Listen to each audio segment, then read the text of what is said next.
This is Democracy Now!, democracynow.org, the War and Peace Report. I'm Amy Goodman with part two of our conversation with Michael Eric Dyson, Georgetown University professor, political analyst, author. His latest book, What Truth Sounds Like, RFK, James Baldwin, and our unfinished conversation about race in America. He's also the author of the New York Times bestseller, Tears We Cannot Stop. In this part two of the conversation, I asked Dr. Dyson about why he chose to look back at a meeting more than 50 years ago in 1963 between the great writer and activist James Baldwin, Harry Belafonte, Lena Horne, the great performer, the young activist Jerome Smith, the playwright Lorraine Hansberry, and Robert F. Kennedy, the Attorney General of the United States. The meeting they had together in New York City in the Kennedy penthouse. Why look back at 1963? What does that tell us, or what can that inform us about today?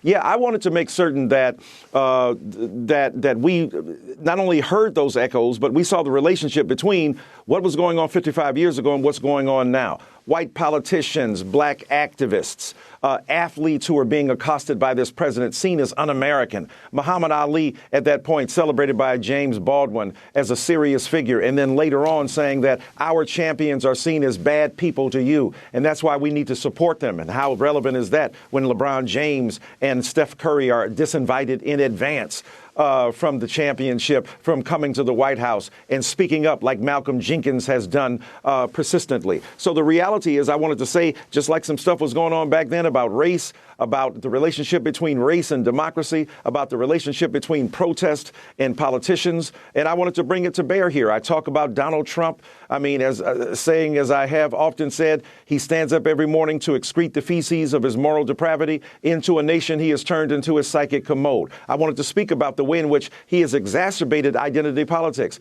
So the reality is, I wanted to look at what was going on between a president who does horrible things, who suppresses the free speech of citizens who are activists, and in the name of his commitment to American democracy, in the name of his commitment to American patriotism, to show how shallow that was. Even Bernie Sanders, as I was saying, certainly a man of high moral principle, to me, was problematic after the 2016 election, because he said we have to get rid of these identity politics, women and, African Americans. That's all extremely important, Latinos, but we got to get back to American politics. These are American politics, and American politics have always been concerned with identities. They're just not the identities of Latinos, African American people, Native people, and the like. They have been white. They have been taken as implicit, and therefore they don't need to be expressly articulated. So this book tries to look at the relationship between what's going on then, what was going on then, and what's going on now, and to show the relationship, the artists, the activists,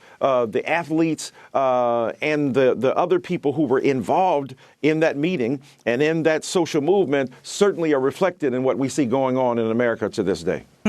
What do you have to say to President Trump today?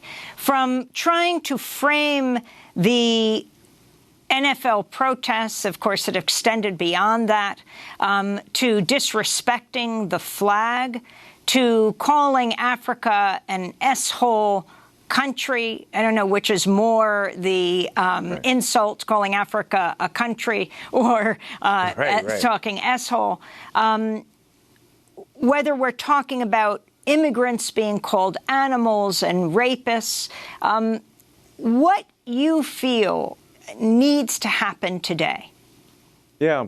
Well, first of all, to call that kind of thing out is morally reprehensible and politically unacceptable. But many Republicans have normalized this vicious and pathological behavior and have seen it as acceptable if the outcome is, A, they keep their jobs, B, their constituencies don't put them out of office and then become more satisfied with the way in which this president reflects and amplifies their worst instincts, their bigotries, their blindnesses. We all have them. But to have them politically satisfied, to have them politically amplified, to have them politically articulated and made the basis of potential public policy, right, with bans on who can come in the country and who cannot and so on, is horrible. And these politicians need to speak up. And we, the people, must continue to raise our voices. I know it was rude, people thought last night, for Robert De Niro at the Tonys to say blank Trump. But this is the level not only of coarseness of the language, but the discourse is reflecting the desperation of people to be able to do anything in the face of a legitimate, valid political figure exercising his so-called God-given and, in this case, politically driven right to really suppress speech, to intimidate people, to bully. He's added the bully to bully pulpit from Theodore Roosevelt. And so what we've got to do is to speak up. We must continue to resist and never see this as the worst thing to happen to American society. I believe Donald Trump is now treating the rest of America the way the worst of white America treated black America. And it's a shock for many white people. Oh, my God, people acting like this, narcissistic, self-involved, incoherent. Welcome to our world. This is what white supremacy has meant, has done, has felt like. So now turn to people like us who have been experts, so to speak, at enduring the idiocy, the lunacy, the sheer nonsensical character of white supremacy. How have we done it? A, we've insisted on becoming and being moral beings. B, what we insist on is that we link arms and aims, as Susan Taylor says, with many others among the same front of assault, whether they are gay or lesbian, transgender or bisexual, whether they're environmentalists, whether they're people fighting an immigration battle. And C, we've got much more in common. And C, we've got to convince the white working class that its best interests will not be echoed or amplified by a bigot in the White House. We have a bigot in chief and a racist in resident. It feels good initially for you to be able to feel some of your tension, your anxiety, your torpor, your trauma, your grief expressed by this figure, but no public policy he's put forth will preserve you. Nothing he has done will satisfy your ultimate need of finding a better economic footing upon which to stand. And then finally, that as Martin Luther King Jr. was in jail in Birmingham and his jailers came to him and said, Dr. King, segregation is right and integration is wrong. And he said, no, it's not. And then he asked them, how much money do you make? And when they told him, he said, you need to be out here marching with us. If white working class people can understand they have much more in common economically and even socially with African American, Latino, and other poor people, this movement could be instigated and catalyzed in a remarkable fashion. And when we insist on doing that, then we have a better society. We have a better representation of who we are as e pluribus unum, out of many one, and the true value of American democracy will rise up. But when we have Malcolm Jenkins and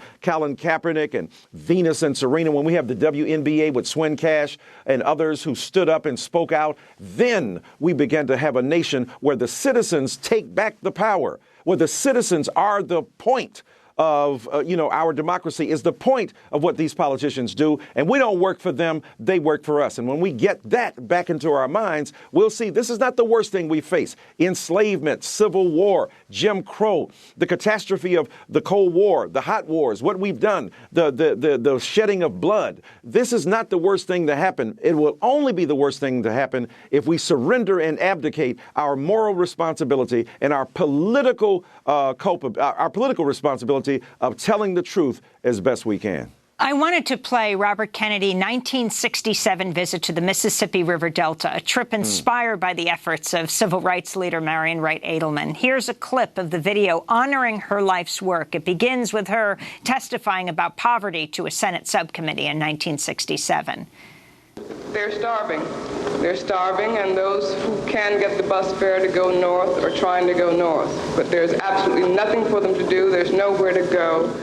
Senator Robert F. Kennedy, moved by her testimony, went with her into the Mississippi Delta to investigate. What do you have for lunch? We had lunch, yeah. You haven't had lunch yet? No. And this is Robert Kennedy speaking to a reporter in Mississippi during his 1967 trip. Senator, what do you make of the problem of poverty in this, our poorest state? Just a minute, please. Well, I think it's obviously as great a poverty as we've had in our country, and I think that considering we have a gross national product of some $700 billion and that we spend $75 billion on armaments, weapons. That you would think that we spend almost $3 billion each year on dogs in the United States as American citizens, that we could be doing more for those who are poor, and particularly for our children who had nothing to do with being asking to be born into this world, but who don't have enough to eat and no school to go to and insufficient clothes, so that they're going to lead a very difficult, unhappy life through the rest of their existence. That was Robert F. Kennedy in 1967. Both he and Dr. King, who led the Poor People's Campaign, would be assassinated a year later.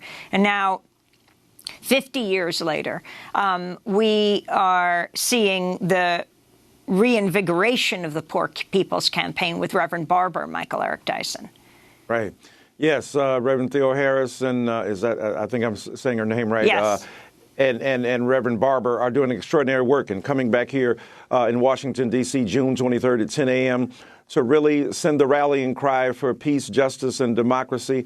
Anti-blackness has to be put down. Anti-Muslim sentiments have to be put down. Anti-Semitism has to be challenged and put down. So we have to come together. Poor white people, working class, black people, poor, brown, and people across the rainbow, because we've got more in common, more interests that we have developed together. Professor Michael Eric Dyson, Georgetown University professor, political analyst, author. His latest book, What Truth Sounds Like, RFK, James Baldwin, and our unfinished conversation about race in America. To hear part one of our conversation, go to democracynow.org. I'm Amy Goodman. Thanks so much for joining us.